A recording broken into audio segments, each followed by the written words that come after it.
Okay. Hey, what's up, everybody? Welcome to Rants with Ray. My name is Rainice Mitchell, and I'm here today with you guys, here to share a message. God is saying, I don't know who you are, but God is saying, stop avoiding the mess. Stop avoiding the mess. You got to stop avoiding the mess. And this is for me too. I'm just so grateful to God because this word was so good. I don't want to waste a lot of time because I was supposed to get my butt on here earlier, but I'm here, so no complaints. And I want to get right into the meat of the message, you guys. So, because I know this is important for somebody, and I know this will be really, really good because God is just so good at the message that he gave me from something so small. Okay, boom. The title of the message today is Stop Avoiding the Mess, okay? Stop avoiding the mess. So I was doing some deep cleaning today, and I had got to the refrigerator. Now, the refrigerator was predominantly clean because I do cleaning in the refrigerator like throughout the week.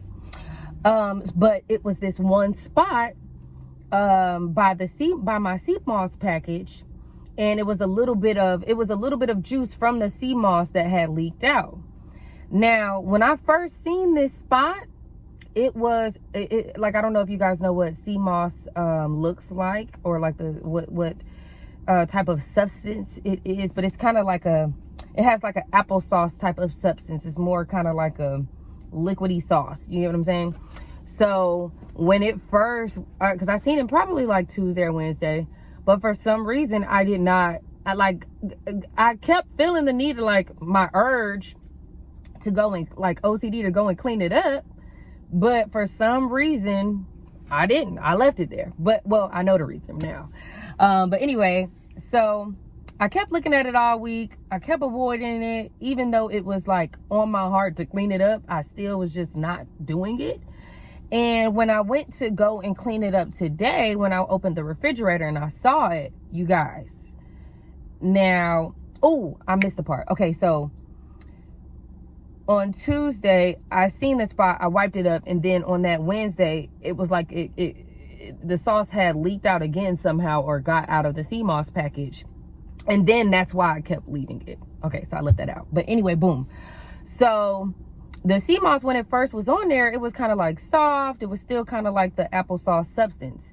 You guys, when I tried to clean that sea moss up today, it took a lot to clean that sea moss off. Like, it took a lot. I had to use hot water, bleach. I had to let the paper towel sit on the sea moss because it had became hard. Like the Now or Later candies, like, it became really hard on top of the glass. And God was saying to me, if you wouldn't have been avoiding the mess, because you were avoiding the mess, now it's become hardened, grounded, and sticky. And it's become overall just harder to clean up because you avoided it and waited, and now it's become worse. So God was saying to me, we have to stop avoiding the mess in our lives, whether that mess be in your mind, whether that mess be in your heart, whether that mess be in your life, whether that mess be in your marriage, your relationship, whatever it is. God is saying, stop avoiding the mess. When you avoid the problem, it allows the mess to become hard, sticky, and grounded, and overall harder to remove. And he was saying that basically, okay, this is, I'm trying to break down the message while I'm still getting messages, so be patient with me, you guys. But he was saying that when you avoid the problem, it allows the mess to become hard, sticky, and grounded, and overall harder to move. And our life is very similar. Like, life operates basically in the same way. He was saying, okay, he said he wanted me to break down the words hard, grounded, and sticky.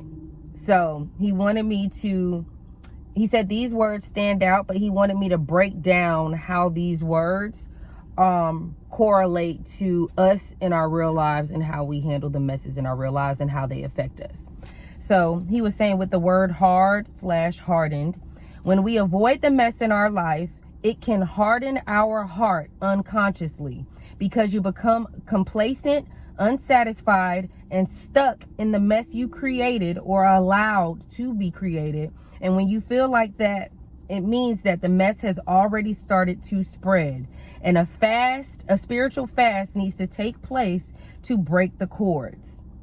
I'm going to read that again.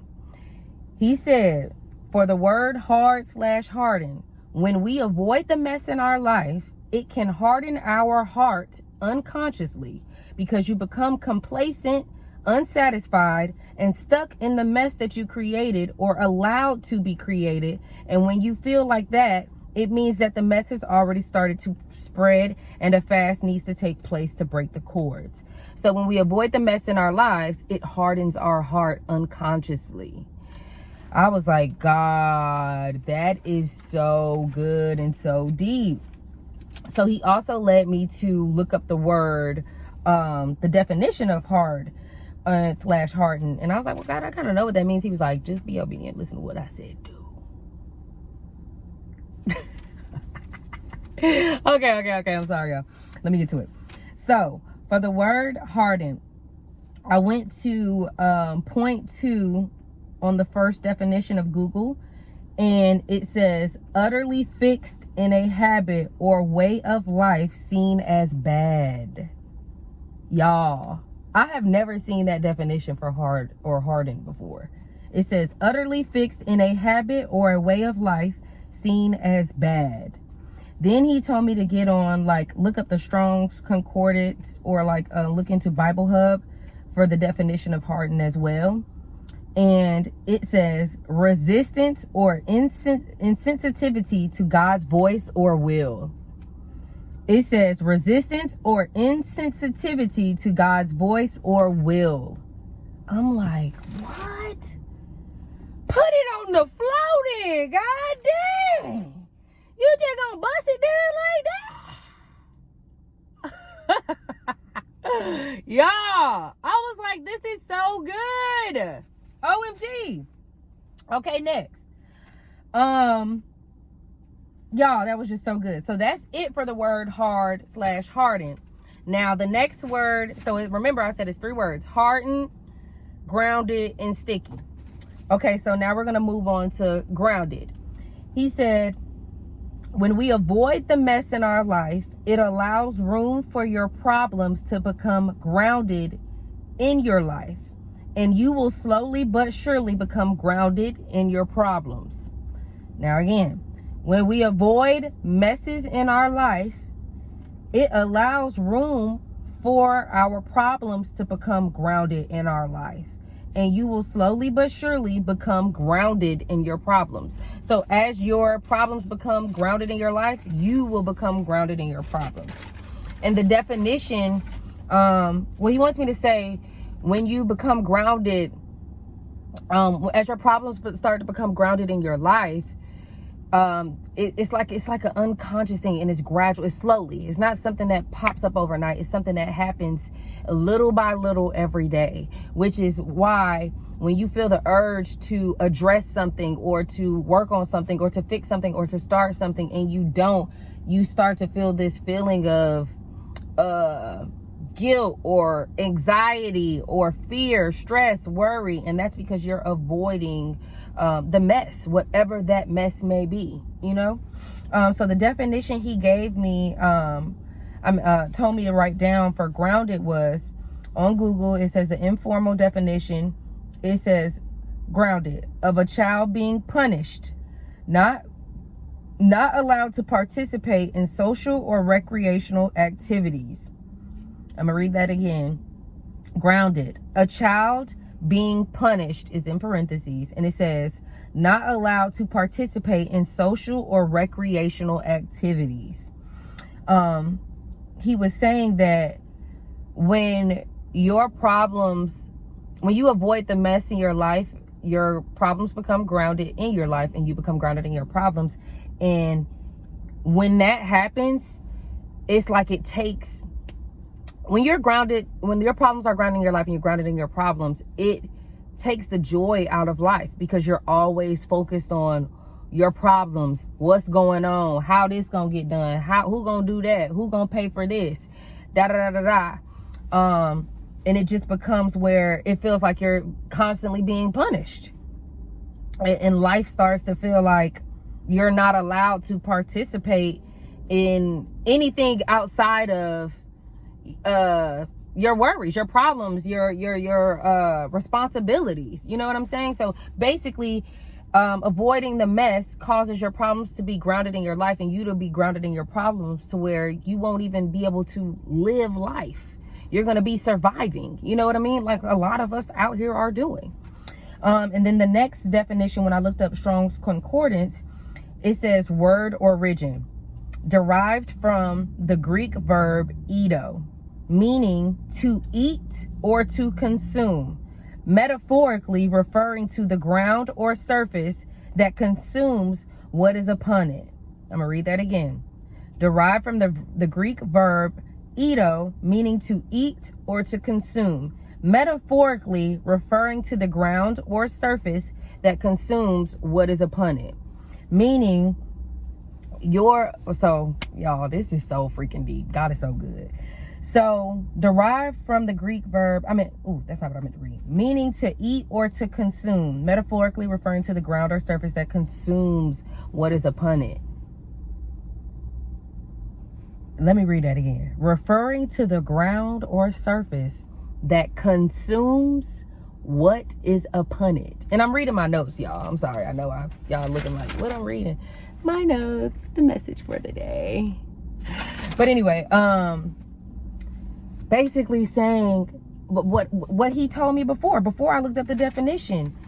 As your problems become grounded in your life, it's going to slowly but surely start to take over your life until it completely consumes it. So when you keep avoiding the mess of whatever it is in your life, it's going to, you're basically watering the seed that's being planted and grounded. Because when you're grounded, you're being planted. At this, that's what God was sharing with me. And as you avoid the mess every day, that's you watering that seed of procrastination, stagnancy, delayed. You know what I mean? This was just so good. He was saying you gotta stop avoiding the mess, because it's like a disease. It sneaks up on you slowly when you avoid the mess. And like really, like you just watering that seed every day with your avoidance, if that's a word. Okay, so that was the second word. Now the third word is sticky. Okay, you guys. So for sticky, God gave me, okay, when we avoid mess in our life, that same mess can gradually start to stick onto an individual and become that person's identity. Because when you kept walking past the mess, different parts of the mess started to attach and stick itself onto your spirit without you even noticing. And now you have little pieces of this mess stuck to your shoes, hair, and clothes, which can be also correlated to your mind, body, and spirit. The longer we wait to clean the mess, the harder it will be to clean it up. You guys, God is so good, because it's no way I could have gotten all that off my little pea brain. Let me not, God saying, stop belittling myself. Okay, I'm silly, so y'all, I got a dark sense of humor. Not my big brain, my smart brain. But no, I just know that God had to be all in this, because I'm like, what? I'm going to read it one more time. When we avoid mess in our life, that same mess can gradually start to stick onto an individual and become that person's identity. Because when you kept walking past the mess, different parts of the mess started to attach itself onto your spirit without you even noticing. And now you have little pieces of this mess stuck to your shoes, your hair, your clothes, which can be correlated to your mind, your body, and your spirit. The longer we wait to clean the mess, the harder it will be to clean it up. You guys, God gave me this message all off of the word, all off of me cleaning something in the refrigerator. Crazy. And it is because it's so true. When we avoid the mess, different parts of the mess will grow.